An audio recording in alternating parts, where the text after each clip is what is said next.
An example of a measure that I will put in place as Prime Minister is 100% tariffs on Teslas. I think that should get some attention in the White House. Attention, scandal. Canada has taken the unprecedented step of 100% tariffs on Tesla cars. Politicians claim that this is a forced measure to protect the national auto industry. But things look quite different.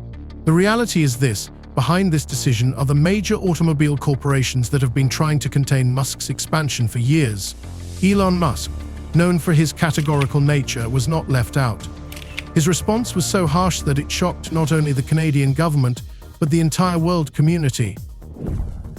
Tesla, the electric vehicle maker owned by Elon Musk, is warning the US government that American exporters could be harmed by countries retaliating against tariffs imposed by Donald Trump. The company has sent an unsigned letter outlining its concerns on the same day that Mr. Trump praised Tesla at an event at the White House. Here's Lily Jamali. This is not just an economic standoff. This is a real battle for the future of technology, where Musk challenged an entire country. In his harsh statement, he openly accused Canada of sabotaging innovation and trying to stop progress. And if anyone thought this would stay at the level of Twitter statements, they were sorely mistaken. Within 24 hours, Tesla officially announced that it was halting shipments to Canada. Factories that were supposed to deliver electric cars to the country suspended operations, and service centers were ordered to freeze service to new customers. But that was just the beginning. Musk went further and organized a real economic boycott that has already hit the Canadian market. Tesla owners in Canada are trapped. They can no longer receive full service, and new cars are delivered only through grey schemes. This has caused a wave of outrage among Canadian buyers, who yesterday were proud of their electric cars, but today feel abandoned by the government. 0 to 60 miles an hour in 2 seconds. This week, the White House lawn became a makeshift Tesla showroom. President Trump vowing to buy one in a bid to throw Tesla and its CEO Elon Musk a lifeline. Which car are you going to buy? The one I like is that one. In response, officials tried to justify themselves by saying the tariffs were imposed solely in the interest of the national economy. But documents that have leaked online suggest otherwise. The pressure from traditional car companies was too great. Tesla has become a threat to an outdated industry, and the only way to stop it is to strangle it in bureaucratic constraints. But Elon Musk is not the man to be brought to his knees. His final move surprised everyone. Tesla found a loophole in the laws that allows cars to be shipped to Canada through third countries. What's more, the company has already announced the construction of a new plant in the US that will be able to bypass any tariff restrictions. While the Canadian government continues to make loud statements, Tesla is preparing to strike back, which could be fatal for the entire local auto industry. This conflict is becoming a landmark event in the world of technology and economics. This isn't just a story about tariffs, it's a story of one company fighting against an entire system, and who will ultimately emerge victorious will be decided in the coming months. What's next? What new and unexpected card will Elon Musk play? And won't this be the start of a global trade war? Now we will tell you all the details. I think his polarizing approach more recently, I think has turned some buyers off. Canada made an unexpected announcement that shocked the automotive world. From May 1st, all Tesla electric cars imported into the country will be subject to a 100% tariff. The official reason is to protect the national car industry, but experts have already started talking about deeper motives. It would seem that in the era of rapid development of electric transportation, the authorities should support innovation, but the reality turned out to be much tougher. This decision does not just complicate Tesla sales in the country, it practically makes them impossible. Government officials said the move was aimed at supporting local manufacturers such as General Motors Canada and Canadian Electric, which find it difficult to compete with high-tech American electric cars. However, the facts tell a different story. The share of Canadian manufacturers in the electric car segment remains negligible, and the introduction of a 100% tariff essentially kills competition, depriving consumers of choice. Moreover, documents leaked to the press show pressure from major traditional automakers, which have long been prevented by Tesla from maintaining its leadership. Lobbying for tough measures against Elon Musk has been going on for months, and the final decision was the culmination of this struggle. Economists warn, such a move will deal a serious blow not only to Tesla, but also to Canada itself. According to the independent analytical agency Electric Future, at the end of 2023, Tesla electric cars held more than 60% of the market among all electric cars sold in the country. That means tens of thousands of Canadians already depend on this infrastructure, and the new tariffs will lead to higher prices, fewer jobs, and less investment in technology. However, the government doesn't seem intent on backing down. Canada's Minister of Industry and Innovation, Jonathan Wells, commenting on the introduction of the tariff, said that the country needs to create a sustainable ecosystem of electric vehicle production and sales that is not dependent on a single U.S. company. Meanwhile, sales in Germany fell more than 70% last month. Mr. Musk has been accused of attempting to influence elections there, too.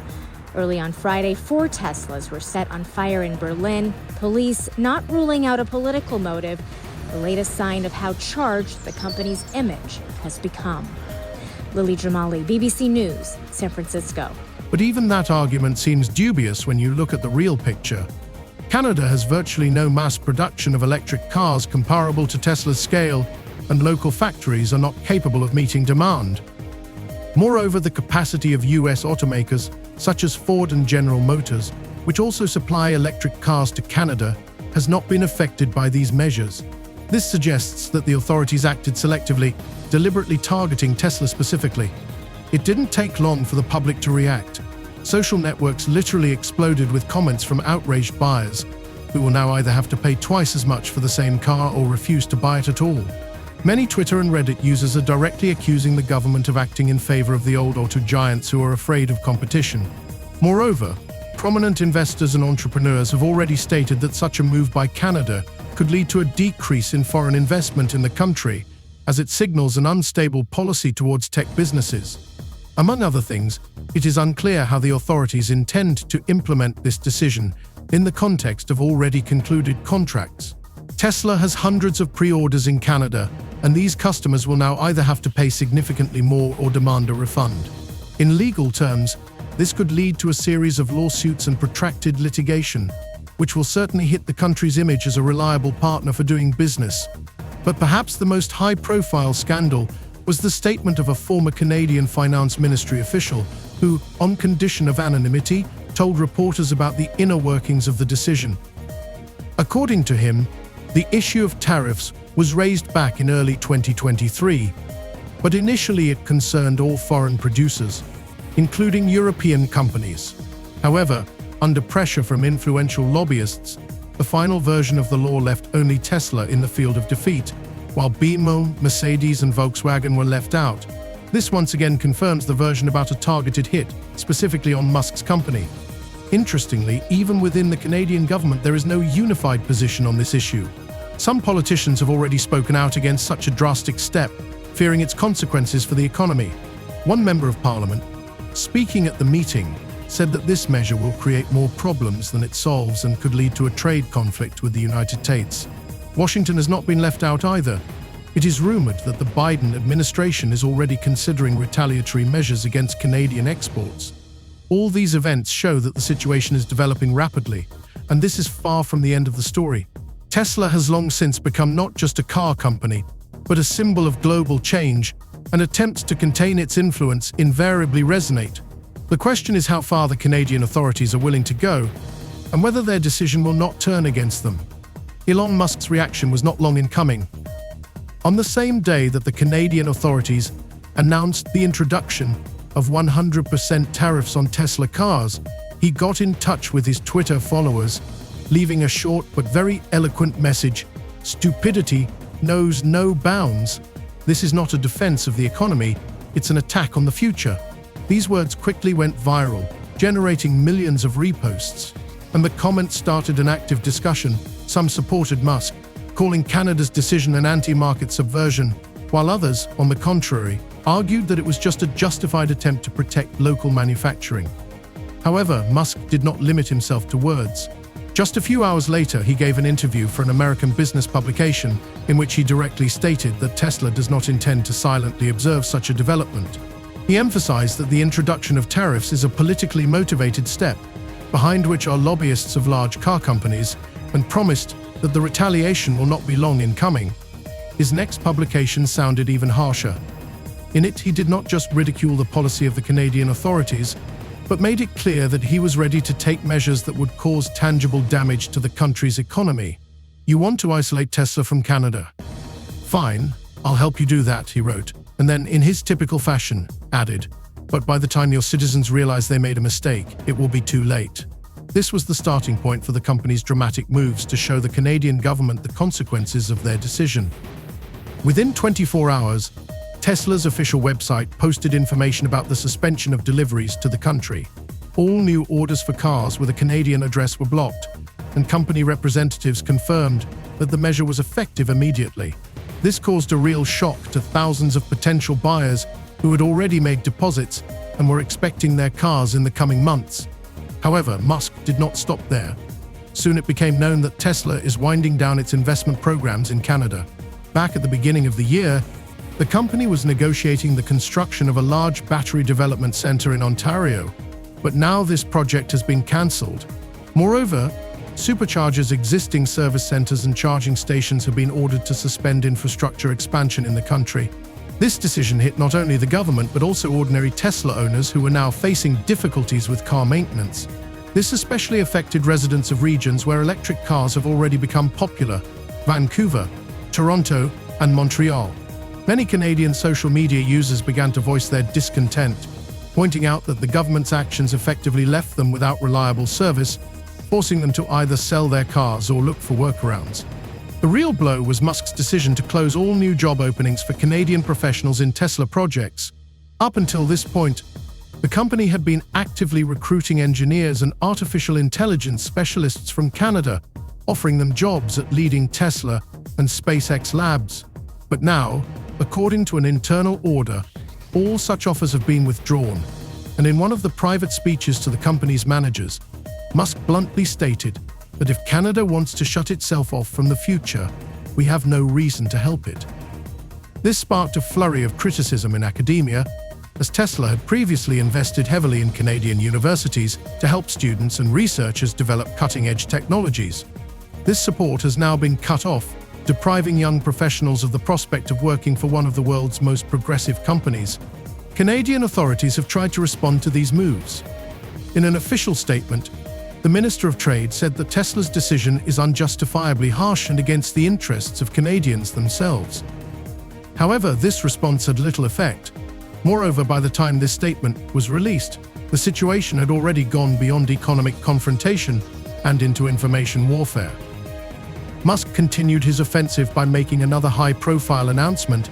He suggested that US car dealers create an alternative supply network for Tesla in Canada through third-party logistics companies. This meant that cars could still get into the country, but now not directly, but via the US or even European countries. So Tesla was finding loopholes in the system, keeping deliveries possible, albeit with added complexity for buyers.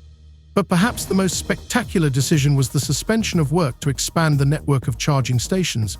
Tesla had already invested millions of dollars in supercharger infrastructure in Canada, providing convenient routes for electric car owners. Now, however, construction of new stations has been frozen, and some projects that were in the process of being completed have simply been scrapped. This meant that thousands of Tesla owners were at a disadvantage, as the alternative network of charging stations was much weaker and did not provide sufficient coverage. Meanwhile, public opinion in Canada itself began to change. If in the first days after the announcement of the tariffs, some citizens supported the decision, believing that it would help the development of the national economy, then a week later the protest mood began to gain strength.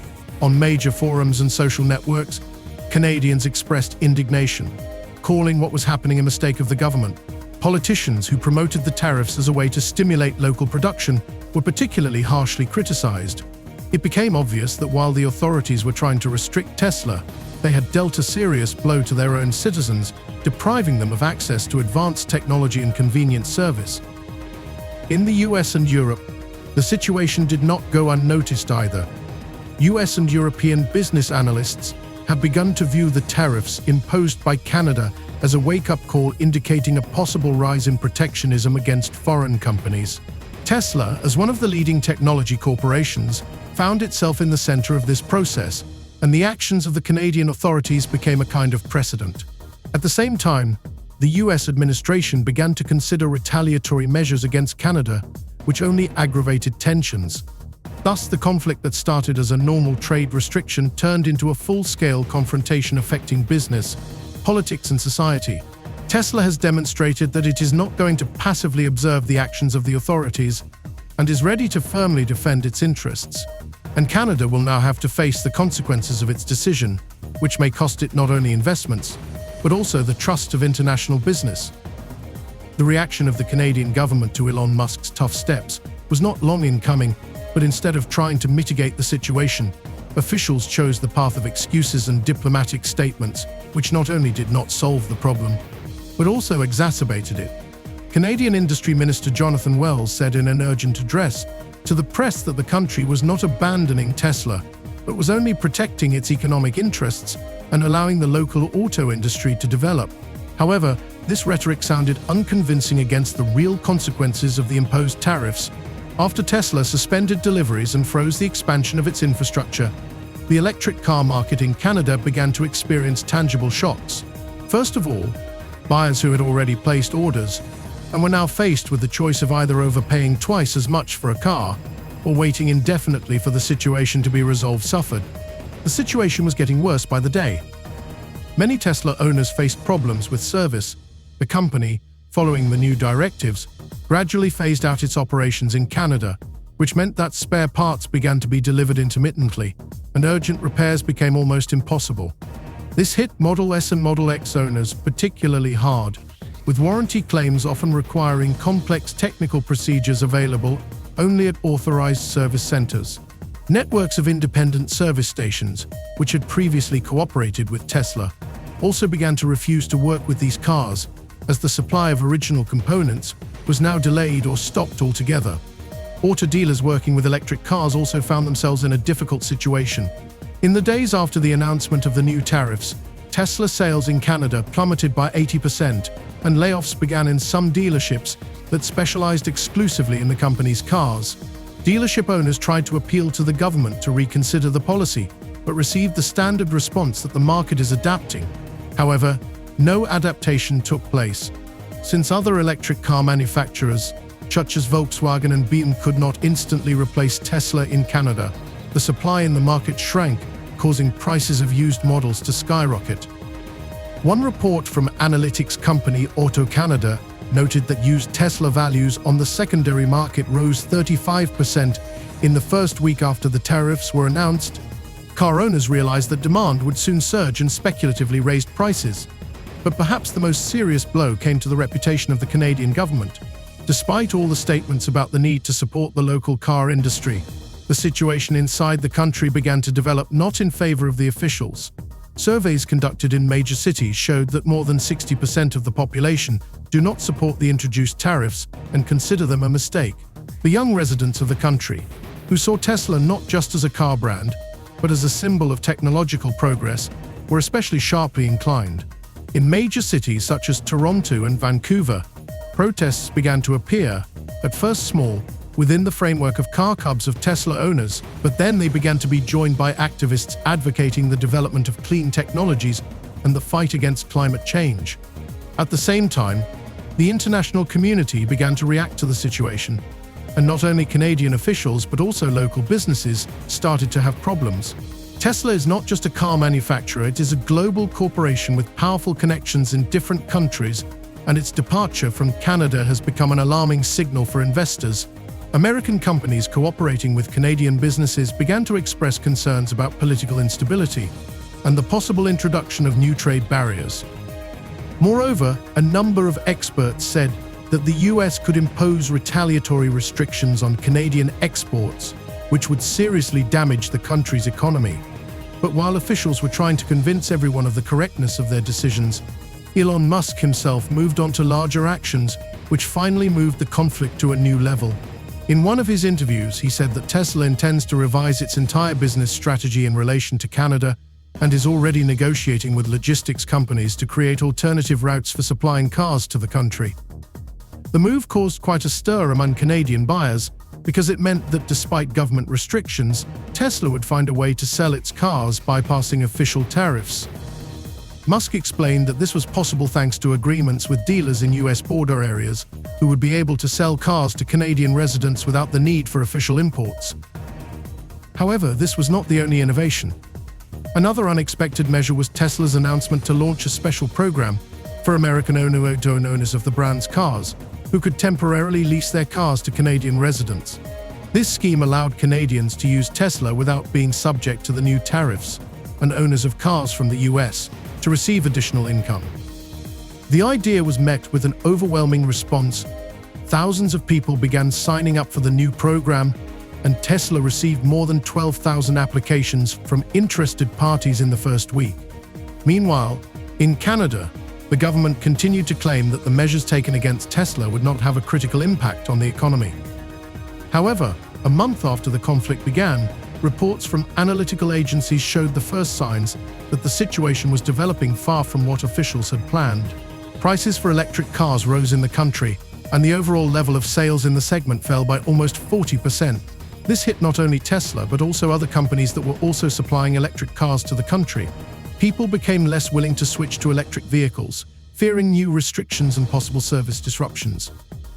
The Tesla issue became a political issue that divided Canadian society. On one side, there were government supporters who argued that the country should protect its market, even if it causes temporary inconvenience. On the other were those who believed that such restrictions only hurt Canada's economy and reputation. The first debate in Parliament began over whether to reconsider the decision, but the government continued to take a tough stance, unwilling to admit the mistake. But while officials argued, Musk continued to act. Tesla announced a new plant in the US that will significantly reduce the cost of cars and possibly offer Canadian residents alternative ways to purchase cars without official importers. This step put the Canadian authorities in an extremely awkward position. If Tesla can really organize deliveries through private companies, all efforts to impose tariffs will be meaningless. Thus, the conflict between Tesla and Canada went far beyond trade disagreements and turned into a show battle for control over the technology market.